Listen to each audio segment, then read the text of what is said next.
Good morning दोस्तों। तो कैसे हैं आप, बताइएगा कमेंट बॉक्स में। आज अपनी क्लास रहने वाली है इंग्लिश सीखने पर, कैसे इंग्लिश अच्छी हो सकती है, इम्प्रूव की जा सकती है। तो देखते हैं, शुरुआत करते हैं। Today we talk how can we master in English.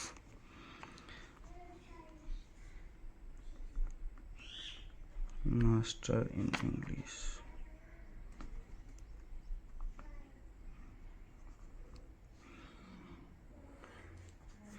It's today base point.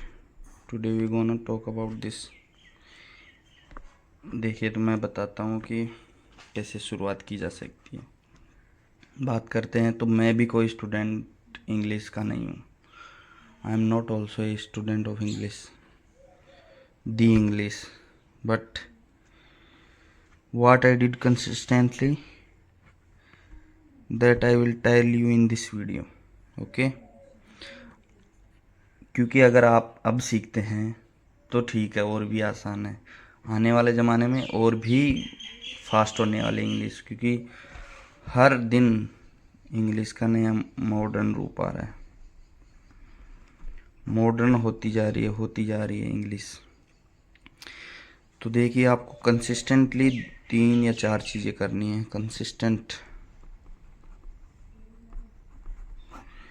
Consistent रह के आपको 2 या 3 चीज़ें करनी है। 2 या 3 नहीं, 4 या 5 हैं।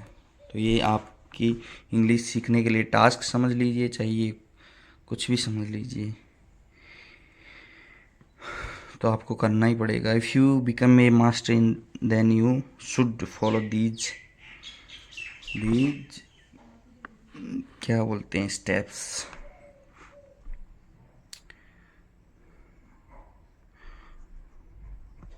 Should follow these steps, and these steps are, I'll tell you. First is that read deeply, READ, deeply. Read deeply. आप ले लीजिए, कोई भी एक पेज ले लीजिए इंग्लिश का, न्यूज़पेपर ले लीजिए, कोई भी न्यूज़ पेज ले लीजिए, कोई भी पुराने बुक का एक पेज ले लीजिए, कुछ भी, जो भी कुछ आपको दिख जाए आसपास, कहीं कोई नोटिस लिखा हुआ है, कुछ भी आपके फ़ोन में कुछ आया है न्यूज़पेपर के, आज बहुत से ऐप है, बहुत बहुत कंटेंट पड़ा है। तो आप कुछ भी एक पेज ले लीजिए और उसको पढ़िए डीप से। 1 बार नहीं, 2 बार नहीं, 3 बार नहीं, 4 बार पढ़ लीजिए। बैठे ही तो हैं, इंग्लिश तो सीखनी है, तो उसके लिए क्या करना पड़ेगा, पढ़ना पड़ेगा। कुछ भी पढ़ लीजिए, न्यूज़ होगी, पेज हो गया, कोई बुक हो गई, कोई नोटिस हो गया, कुछ भी पढ़ लीजिए।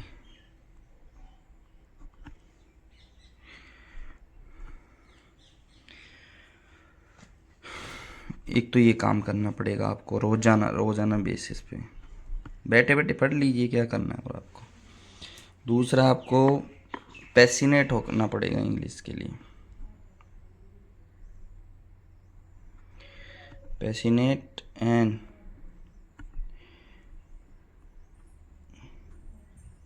engage, engage with English. Passionate, आपको सीखने की ललक होनी चाहिए और आपको उसके पास जाना पड़ेगा, अगर ना कि इंग्लिश आपके पास आएगी। आपको सीखने की ललक रहनी चाहिए। आप पढ़ रहे हो, लिख रहे हो, सीख रहे हो, देख रहे हो, सुन रहे हो, बोल रहे हो, तब आएगी इंग्लिश। समझ गए? ये आपको स्टेप करना पड़ेगा। ललक रखो, सीखना ही है। बता रहा हूँ ना, even I am not a student of English, but मैं थोड़े दिनों पहले से ही ये पढ़ रहा हूँ, और थी मेरे को, मैं शुरू से भी अच्छा था इंग्लिश में। वैसे बात करते हैं थर्ड स्टेप की, राइटिंग पे काम करना पड़ेगा। Work on writing, work on writing. Work on writing लिख लिए, जैसा भी आपको आता है, टूटा फूटा, ग्रामरलेस, विद ग्रामर, नो सेंसेबल, कुछ भी लिखिए, लेकिन लिखना पड़ेगा। कुछ भी लिख दीजिए, आपका बायो लिख दीजिए, आपके परिवार के बारे में लिख दिए, टीचर, कुछ भी लिखिए, लेकिन लिखना पड़ेगा। लिखने से ही आएगी English. The most step which is help you the mostly in the writing. Now we going 4th number. आपको डिस्कस करना पड़ेगा, डिस्कशन करना पड़ेगा, आपको डिबेट करनी पड़ेगी।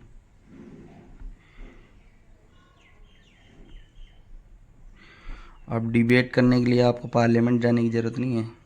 आप घर पे बोलिए, अब घर पे जो भी बात है अपनी वो इंग्लिश में बोले। घर वालों को समझ में आती है तो आती है, नहीं आती है तो नहीं आने दो, उनको दोबारा इंग्लिश में बता दो, लेकिन एक बार तो आपको इंग्लिश में ही बताओ। आप तो बोलो, आपके नियर बाय, आपके आसपास जो भी कुछ है उस सबसे इंग्लिश में बात करो। नेक्स्ट पे बात करेंगे, 5 नंबर तक आ गई क्या? देखिए, स्टडी ग्रामर।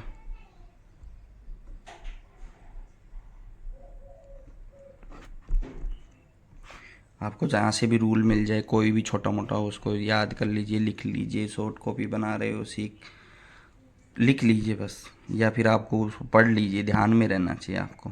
ग्रामर से ज़्यादा ज़रूरी है आपकी रीडिंग, राइटिंग, स्पीकिंग, लिसनिंग, ये ज़्यादा ज़रूरी है ग्रामर से ज़्यादा इंग्लिश सीखने के लिए। आपको थोड़ी ना कोई एग्ज़ाम देना है, सीखना है आपको। 6th नंबर पे है, आपको अपनी वोकेब पे काम करना है। Work on vocab, work on vocab, work on vocab मतलब आपको ज़्यादा से ज़्यादा मीनिंग आनी चाहिए, आप ज़्यादा से ज़्यादा आइडियम आनी चाहिए, आपको ज़्यादा से ज़्यादा हिंदी अनुवाद कर सके, आपको इतनी मीनिंग आनी चाहिए। आपको ग्रामर आती है, आपको बोलना आता है, आपको लिखना आता है, सब कुछ आता है। पर इन सब के बीच में सोचिए, अगर आपको रहना, खाना, पीना, नहाना, धोना, इधर उधर, आगे पीछे, बाएं दाएं, इन सब में से कोई 2 मीनिंग, 5 मीनिंग नहीं आती, तो आप एक पैराग्राफ नहीं लिख पाएंगे। और भी मीनिंग देख लीजिए, बहुत सारी मीनिंग जो आपकी दिनचर्या में रोज़ होती है ना, वो मीनिंग है तो आपको उंगलियों पर याद होनी चाहिए। बोलते ही आपके मुंह से निकलना चाहिए कि हाँ, इस शब्द की ये है इंग्लिश। तो वोकैब आपकी एकदम अच्छे से होनी चाहिए। वोकैब पे ही काम करना है आपको। वोकैब और राइटिंग और स्पीकिंग, 3 चीज़ें आपकी, उनसे आप बेटरली परफॉर्म करते जाओगे इन इंग्लिश सब्जेक्ट। तो आज से ही शुरुआत कीजिए।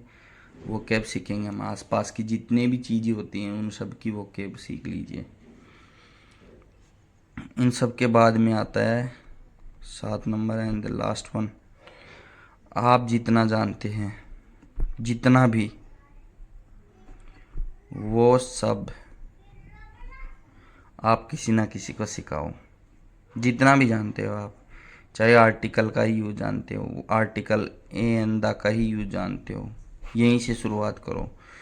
ये सिखा दो किसी को, वोकैब सिखा दो, जो आता है आपको वो सिखा दो। तभी आप जो भी आप सिखा पाते हो अगले को, क्योंकि आप जो सिखाओगे इसका मतलब आप उसमें और भी ज़्यादा मास्टर हो जाओगे। समझ रहे हो ना? क्योंकि आपको अगले को समझाना है, तो आपको तो अच्छे से आना चाहिए ये चीज़ें। तो देखिए, मैंने तो इन चीज़ों पे काम किया है, तब से मेरी इंग्लिश ठीक ठाक हुई थी। तो आप भी ये सब पे काम कीजिए, और जो भी आपको, अगर आप इन सब से सेटिस्फाई नहीं है तो मेरे को कमेंट बॉक्स में कमेंट कीजिए, देखते हैं आपकी क्या समस्या है, उस पर बात करेंगे फिर। Thank you. चैनल को सब्सक्राइब कीजिएगा, लाइक कीजिए, आपका बहुत बड़ा सपोर्ट रहेगा। शुरुआत है चैनल की, तो आपको ये टास्क भी करना पड़ेगा। Thank you.